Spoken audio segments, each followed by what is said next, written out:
The live TV, सच सबसे आगे। दोस्तों, अगर देखा जाए दुनिया के एतबार से तो इजराइल के सामने फिलिस्तीन जो है वो बहुत कमज़ोर दिखता है। चाहे आप फौज की बात करें, चाहे वो इलाके की बात करें, जितना इलाका उसका कब्जे में ले चुका है इजराइल पिछले कई सालों में, कई दशकों में, वो सबके सामने है। लेकिन ग्राउंड इन्वेजन में जो हालत ख़राब हुई है IDF की यानी इजरायली डिफेंस फोर्सेस के सैनिकों की, वो भी सबके सामने है। इस तरह के हालात भयावह होते जा रहे हैं कि पूरी तरह से गाजा में ग्राउंड इन्वेजन जो है इजराइल के सैनिकों के लिए कब्रगाह की तरह बन गया है। और मैं ये मैं ही नहीं कह रहा हूँ, अमरीश मिश्रा जी पत्रकार हैं जो मिनट टू मिनट अपडेट्स देते हैं इजराइल फिलिस्तीन युद्ध को लेकर। उन्होंने एक वीडियो डाला है और यही लिखा है, इजराइल का जो एक ट्रक है सैनिकों से भरा हुआ, उसको अंदाज़ा नहीं था जब वो ग्राउंड इन्वेजन में घूम रहा था, जो इलाका है शुजैया का, गाज़ा का, उस इलाके में जो अल कसाम के ब्रिगेड के लड़ाकू हैं, उन्होंने उसको टारगेट करके पूरा का पूरा ट्रक उड़ा के रख दिया। अंदाज़ा भी नहीं लगा पाया इजराइल का जो फौज के वहाँ टुकड़ी थी कि ऐसा कुछ भी हो सकता है। मैं आपको वीडियो दिखाता हूँ, अमरीश मिश्रा साहब ने डाला है। उन्होंने लिखा है कि 20 दिसंबर 2023 resistance destroys IDF infantry video. जो लड़ाकू हैं फिलिस्तीन के, उन्होंने कैसे IDF के इन्फेंट्री यानी ये ट्रक वगैरह जो हैं सेना में जो इस्तेमाल होते हैं, उनको तबाह करा, वहाँ पे नष्ट किया। आगे लिखा है, गाजा में शुजैया इजरायली सैनिकों की कब्रगाह बन रही है। आज बैरल बॉम्ब से पैलेस्टीनियन रेजिस्टेंस हमास ने एक ट्रक के साथ IDF सोल्जर्स को उड़ा दिया।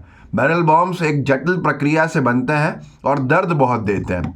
बैरल बॉम्ब्स बनाए हैं जो फिलिस्तीन की तरफ से लड़ने वाले लोग हैं, उन्होंने इजराइल के ऊपर हमला करने के लिए, और उन बैरल बॉम्ब्स के ज़रिए से जिस तरह से पूरा का पूरा ट्रक इजराइल का उड़ा दिया है, वो आपको देखना चाहिए कि किस तरह के हालात ग्राउंड इन्वेजन में बने हुए हैं। इजराइल भले ही हवाई हमलों से नुकसान पहुंचाता जाए, लेकिन ग्राउंड इन्वेजन में उसके तेल निकल गए। देखिए इस वीडियो।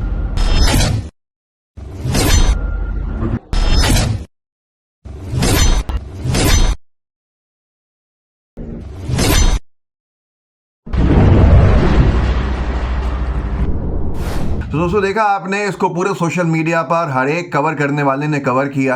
हालात कितने भयावह हैं वो आपके सामने है।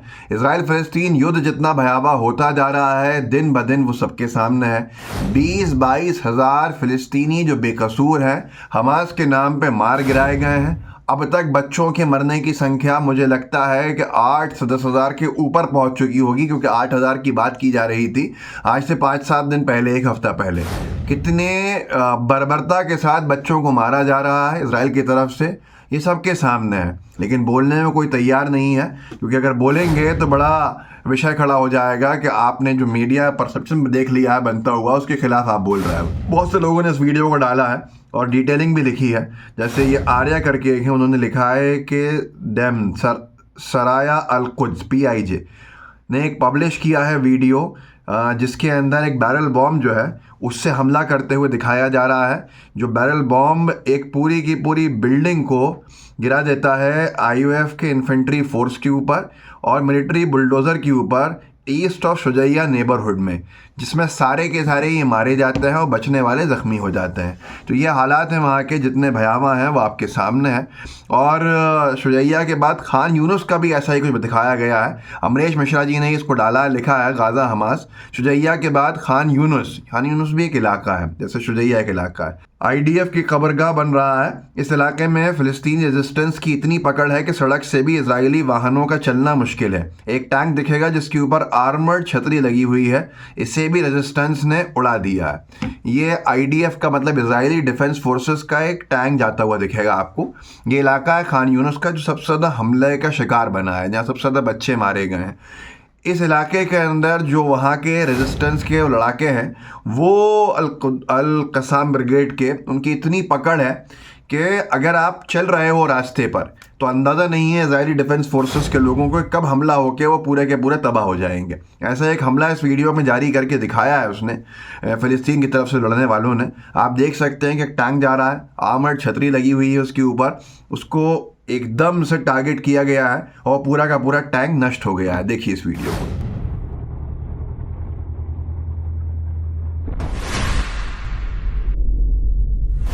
तो दोस्तों ये हालात हैं जो ग्राउंड इन्वेजन के बाद भयावह बने हैं। मैंने बहुत सारे जो वॉर एनालिस्ट थे उनको सुनता था जब ये युद्ध शुरू हुआ था, तो वो एक ही बात कहते थे। जो लोग युद्ध के बारे में जानकारी रखते हैं, अंतर्राष्ट्रीय युद्ध पे जिनकी रिसर्चेस हैं, उनका एक ही कहना था कि ये इजराइल जो है हवाई हमले करता रहेगा और नुकसान पहुंचाता रहेगा फ़िलिस्तीन में।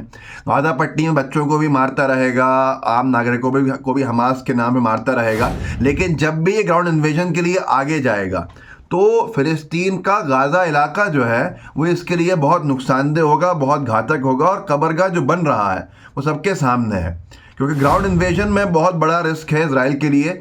एक चीज़ है, ऊपर से बॉम्ब ड्रॉप कर देना बड़ा आसान होता है, मिसाइल दाग देना बड़ा आसान होता है, लेकिन जब आप ग्राउंड इन्वेजन में के लिए किसी जगह पे जाते हैं तो वहाँ का पहले तो आपको नॉलेज होता नहीं है, और फिर अगर आपके सामने युद्ध कर रहा जो भी संगठन है वो बिल्कुल मरने के लिए लड़ता है अपनी जगह को बचाने के लिए, तो वो कहीं से कहीं तक भी नुकसान पहुँचा सकता है। और जिस तरह से अल-क़ासाम ब्रिगेड जो फ़िलिस्तीन की तरफ से लड़ने वाली ब्रिगेड है, उनका अगर बात की जाए तो जो अत्याधुनिक हथियार उनके पास हैं, तो कहीं ना कहीं कुछ बड़े देश दुनिया के इसमें इन्वॉल्व हैं। जो मैं पहले दिन से कहता हूं कि दुनिया दो हिस्सों में बंटी हुई दिख रही है, एक इजराइल के समर्थन में, एक इजराइल के विरोध में। इजराइल के विरोध में इस बार कुछ ज़्यादा संख्या बढ़ती जा रही है, और फ़िलिस्तीन के समर्थन में कुछ मजबूत देश बहुत खुल के आना शुरू कर गए हैं। लेकिन फिर एक बात कहूँगा, ईरान जितनी बातें कर रहा है उतना उसने कभी भी करने का काम किया है या नहीं किया है, हो सकता है बहुत से लोगों को परेशानी हो, पर मैंने अभी तक सिर्फ उसको वोकल होता हुआ देखा। दुनिया की 7वें 8वें नंबर की जिसके पास सेना हो, और इजराइल के साथ अपनी सेना का पूरा योगदान देने के लिए अमेरिका हमेशा खड़ा रहे, तो ईरान क्यों पीछे हटता है, ये बड़ा सवाल है। क्या सिर्फ बोलना ही होगा या युद्ध में हिस्सेदारी भी होगी रोकने के लिए युद्ध?